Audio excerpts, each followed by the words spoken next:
Welcome to the Debt Matters Podcast, where we help Canadians find solutions to their debt with licensed insolvency trustees from across Canada. I'm Wayne Kay, and in today's show, we're going to be discussing women and money, busting the money myths.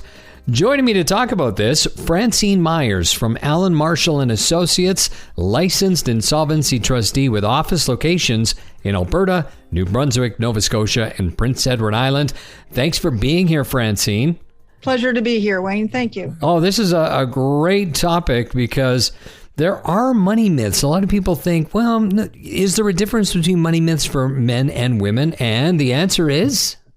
Of course there are. Okay. So I think we've got a lot of stuff to be covering today in the show. So what are some of those myths about women and money? Here's one that I hear a lot, okay? Women really aren't financially savvy, so they can't handle money. Right? Yeah. Well, that's not true. Right? I can't even imagine somebody saying that. Yeah. Yeah, I have heard that. And that seems to be still kind of out there, with some maybe generational aspect to it. Yeah, I was thinking that. Yeah. Yeah, I'll just leave it there. Now, here's one that I have heard as well. Women are bad at math, or they can't do math, so they can't handle money, which the two kind of don't go hand in hand in a way, right? Mm-hmm. And that's not true either, because actually most women are actually very good at math, and some of your top mathematicians are women. So that's not true either. That's general about both sexes, right? Some people like math, some people don't. Right. It's not just women, yeah. Right? Yep. Now, here's one that is a bit of a myth, but I must admit might have a bit of truth to it in a way, that women don't want to take any risks, so they really are not any good at investing, right? Mm-hmm. So here's the thing with that. I think probably a lot more women, and I'm generalizing here just from, 30 years of being in practice, right? Women are not risk aversive, but they're perhaps not as risk likely as some men, mm-hmm. Right? Mm-hmm. They're probably a little more conservative in their investing than perhaps men may be. And again, that's a generalization, but I have noticed that. So there's some truth in that, but not some truth in it, if you can get what I'm saying. Yeah, right? Absolutely. Yeah. Yeah. I think that's a hard one to generalize, but I would say that almost that is an absolute, it is a myth because women do invest, but they're better at long-term strategies. Yes. Guys want the quick fix. That's exactly it, right? That's exactly it. Women are a little more cautious. On YouTube, do you see the why men, live longer than women? No, you see why women live longer than men. Absolutely. Right? Because all these crazy stunts. So I think it just comes from our DNA. I really do, right? Mm-hmm. But again, a generalization, right? Don't send me mail, right? Yeah. The other thing that I've heard, women are too busy shopping. They're too busy buying shoes or lattes to be able to save, right? This comes from the old, maybe even, throwback from the 80s, the shop till you can drop, the charge it. This is my, shopaholic is supposed to be a funny thing, right? But it's not really, mm-hmm. Right? And it is a bit of a myth, right? We're not too busy buying shoes that we can't save. Right? We're not the only shoppers out there. And I can tell you from many years of practice, that's not true either. Also heard women don't really want to learn anything about money. They'd rather let the man handle it. Oh my goodness. Actually, that kind of goes for both sexes, right? I find sometimes men want to let the woman handle it, right? Mm-hmm. Here's something that's kind of interesting as well, which is actually true, right? But I put it as a negative, right? Products related to women cost the same as products related to men. Not true. No, I know. You pay more for everything. Yeah, you will find from haircuts to, simple office supplies sometimes, or I remember buying a pair of lovely little gardening gloves one time, and my brother-in-law said to me, "How much did you pay?" And I told him the amount, and he was like, "Well, I can get a box of those at Princess Auto for X dollars."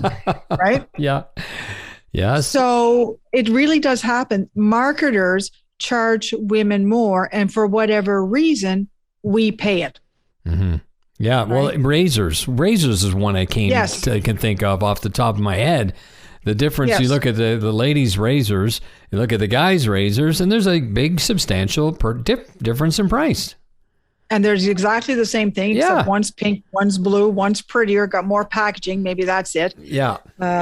But men, I think the thing is too, men just won't pay that much. Right. Right. So they're perhaps a little more, well, that's ridiculous. I'm not paying out for a razor. Whereas woman's like, oh, it's pink. It's so pretty. I'll pick it up. Right. And it does happen. We do spend more for some products, which unfortunately does happen. So it's not really a myth. We do spend more. Right. Okay. Yep. Yeah. How do you battle all these old, so many of them just seem like from the 30s or something. It's just completely mind-boggling to me is that my wife is so great with money. My daughter is great with money. But my son is also great with money. But my daughter was a little bit better. But these seem like, so to hear these myths, to me, seem just so old-fashioned. You do see them out there. And I absolutely agree with you, right? That they're there. But they still seem to be more pervasive. And again, it's a generalization, right? Not everybody is, not everybody isn't. But you do see, and you have seen over the years, where women do like to shop. So then that has become through the years that, well, they can't really save because they're so busy shopping and spending their money, which may not actually be the truth. And sometimes it is, Wayne, because that's what I do, right?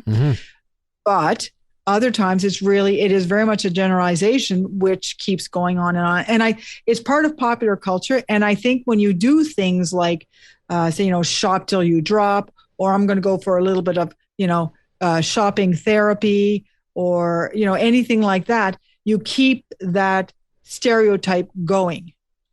That this is what happens with women and money. They just spend your money, right? Mm-hmm. So, how are women getting themselves into debt? What would be some of the main things? I think I'm going to tell you things that may surprise you, Wayne. Okay. I really, really am. Here's how the obvious, which happens with both sexes these days, all right? Or I guess there's 95 different genders these days. So it happens with all 95 identities, all right? Is not keeping track of where your money is going, not setting yourself priorities, not understanding how a small business works. These are all the general, how it affects everybody. Okay? Here's what I find that is really mostly related to women. Women aren't nurturers. I don't think anybody could honestly argue with that. We are more the nurturing sex. Okay? So what I find happens a lot is women move their nurturing into a financial nurturing, into when the kids should be, I'm doing air quotes here, should be on their own. Yes. Oh, yeah. With their own families. Okay. Yeah. So here's what's happening. They're looking after their kids. They're co-signing loans. They're taking out credit to pay their kids' debts. And they're getting themselves into debt issues. Mm-hmm. You know what? I'm actually not surprised by that. That makes sense, because I know a lot of people who have, their children are in their late 20s and 30s, and they're still helping pay the phone bill. They're still helping pay this. I hear of a lot of parents who are helping with paying rent. So you're right. That is a big one. Yeah. And it seems to be, the women obviously want the best for your children and want to give to your children, but it doesn't help anyone. What it does is start to bring down your own financial health. Mm-hmm. And it really doesn't help the other person become financially independent and accountable for their actions. There are people still at home that, their parents come in and their mom says, well, I still do the laundry. And I'm like, well, how old is this person? They're like 28 years old. And I'm like, my God, right? Because here's the thing though, Wayne, they like having their kids around. Yeah. They don't want their kids to leave, right? So they do this, but it really doesn't help. And they start to put themselves financially behind the eight ball. I see that a lot with women primarily.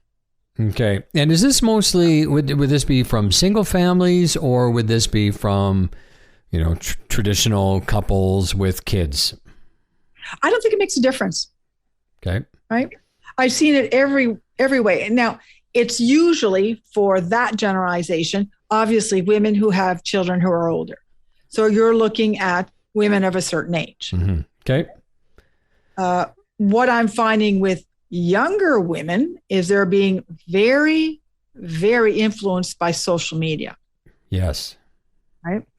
And they will be spending a lot more on very expensive items.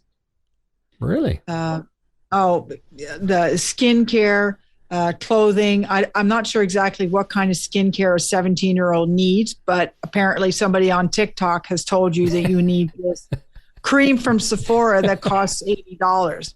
And they have the financial wherewithal, because a lot of them are working, right, to buy this. And I find seeing them, because I deal with a lot of millennials who are not too far from their teens, who are caught in this web of, I have to look good, and this person uses this. So there's a lot of social media influencers that are now affecting the buying habits of young women, mm-hmm. which is concerning. Yeah, to say the least, isn't it? I know, it's unbelievable. So how do you go about avoiding debt? You have to know what's important to you, Wayne. You have to be able to, and here's the dilemma. Many people have not taught their children, right, how to handle money, right? Mm-hmm. So how you can avoid debt? I assume then avoiding debt is you're not really in debt at this point, or you're just starting out at the cusp and you're going into your financial future, right? Mm-hmm. So here's the easy way to do it, all right? You set down your priorities, right? You put down your goals. You live within your means, right? You do all these things so that you know where you're going. If most people did this right from the get-go when they started their adulthood, let's say around 19 or 20 years old, they would have a lot less debt. Yeah. Now, there's always exceptions to the rule, right? People get sick. They may be right on track. They get sick. They lose their jobs. Relationships break up. It's hard to mitigate for those risks, although the savvy financial planner will try as much as possible to mitigate for those risks and have a bit of a backup plan. Okay. Not many of us do. Right. All right. Not many of us do at all. So what I also suggest is, make sure that you do, especially women, internalize early on, right, that you are not responsible for other people's financial health, particularly your adult children or what have you, mm-hmm. right? And I'm not saying let your children live on the street if they've lost a job or anything like that. I mean, that, of course not, right? Yeah. What I am saying is that if a child is having, a financial issue or has to come back home, which we see a lot of, make sure that you keep them accountable for doing things around the house, making their own payments on their cell phones. Don't start paying their bills for them. Yeah. There's no need to do that. Years ago, that didn't happen. You really didn't see the phenomenon of people moving back home. If you didn't have a job, you found another one, whether it was dishwashing or, digging ditches, you found something to support yourself. That doesn't happen anymore a lot of times. A lot of times, young people will come home and their parents, who are actually fairly affluent now, will look after them. So then there's really no need to, really, geez, I'm at home, mom's doing my laundry. This is great. Right. Right. And it does happen. Yeah. It's okay to teach your kids that they need to stand on their own 2 feet. Right. And how do you do that? How do you have that conversation? Well, you know what? That's a great question. It starts really when they are teens, mm-hmm. right? When they are working. They need, if they want lovely little things like cell phones, cars, they need to pay for it themselves. And I've had women who are absolutely aghast when I suggest that maybe the teenager who's making probably at least a couple $100 a week from a part-time job, that not that they're paying rent or anything, but that if they have a car, they should be paying their own insurance. If they have a cell phone, they should be paying for their own cell phone. So these things are things that you start early on, right? It is okay to teach your teenagers about money and to not pay for everything, right? Yeah. But what happens when that has gone on and on and on and on? Yeah, right? that's the tough one. Exactly. I see moms and dads too, right? But moms, even grandmothers, Wayne. Yeah. Grandmothers who are co-signing loans and car loans for children who then default. Ooh. I'm seeing a lot of seniors, a lot of seniors who are being caught, who own their own homes, which you can understand the implications of that, right? Yes. Who own their own homes and are now signing for car loans and what have you that just go by the by.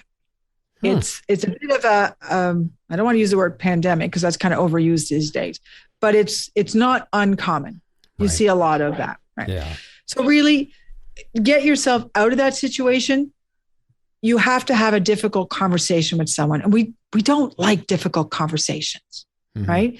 Especially when it's an emotional conversation with someone. Right. So I always suggest to people they start slowly, because every time you try to make somebody accountable or you set a boundary, and that's the big buzz. You got to set your boundary.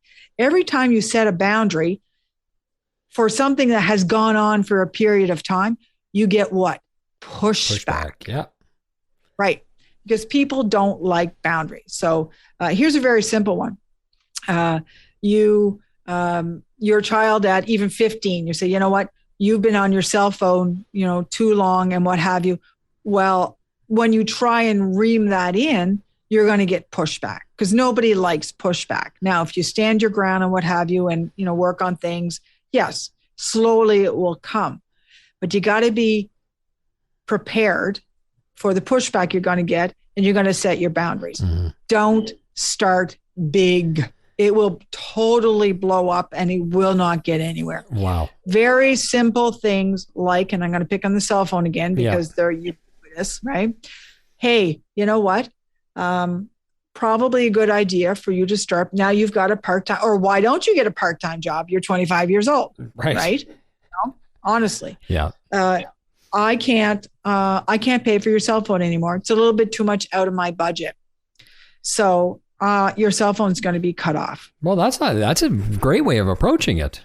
It's a small thing. Okay. So there might be a little bit of grumbling and grouching and what have you, but you know what?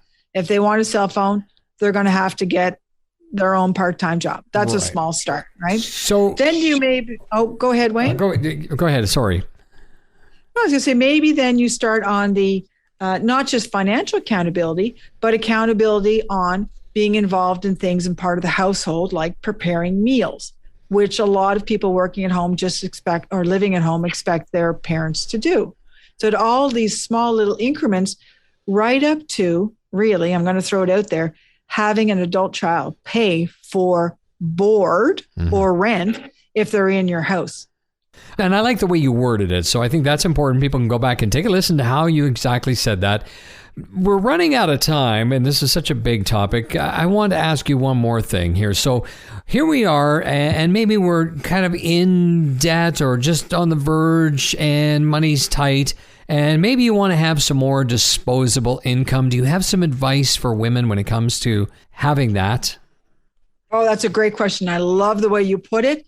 It's not necessarily making more money, right? Yeah. But that's one answer, right? But for some people, it's not the answer, but it is. How do you get more disposable income? And so let's define disposable income. Disposable income is what you have available to you to actually kind of, finance or live your life, right? So what's left after you pay your mortgage, your power bill, that kind of thing. What's left for you to do what you want with it?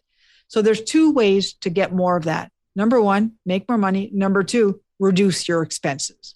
The easier one, Wayne, right away, which will have a quick fix, is to do a very quick run through of what your expenses are and make a decision on how you can actually reduce them. Right? I do this with people all the time. One of the easiest ones is dealing with streaming services rather than having to pay for the traditional cable and internet and everything. A lot of times now you can just stream a lot over the internet through these lovely little sticks you can buy, get a whole bunch of cable and streamline your whole cable bill. Sometimes people bring it down by like $150 a month. Wow. And they weren't even aware of this. Another way is to make sure that everything you subscribe to is actually what you're using, because this money goes out $10 here, $30 here. This all adds up. So you start to streamline, see where everything's going. The same thing. Remember, death by 1,000 cuts. Are you spending $20 at Tim's every week? Well, that's not that much, but it adds up. Write down everything that you're actually spending. See if you're still using it, number one, and then decide what your priorities are, what your needs are as compared to your wants. That's the easy way to give yourself more money at the end of the month. Yeah, that's great advice. What a wonderful discussion here about women and money and busting these money myths. And I've learned a lot. I'm shocked to hear what these myths were and what you hear in your profession. Got about 1 minute left. Any final words of advice? Well, you know what? Women are poised, I think, because of here's a generalization. We're very social media savvy. Find more women on social media than men. Social media is the marketing of the future. So I would say to women, if you're good at something, you enjoy doing something, you probably could make money out of it through social media. Very good advice. Francyne, thanks very much for being on the show today. Oh, you're welcome, Wayne. Thanks for having me. My guest today, Francyne Myers. You can learn more or you can schedule a free consultation with Alan Marshall and Associates, licensed insolvency trustee. You can just go to wecanhelp.ca, wecanhelp.ca. And that is it for today's Debt Matters podcast. Make sure you subscribe wherever you get your favorite podcast from. And of course, for more information, you can always check out our website, debtmatters.ca. Thanks for listening.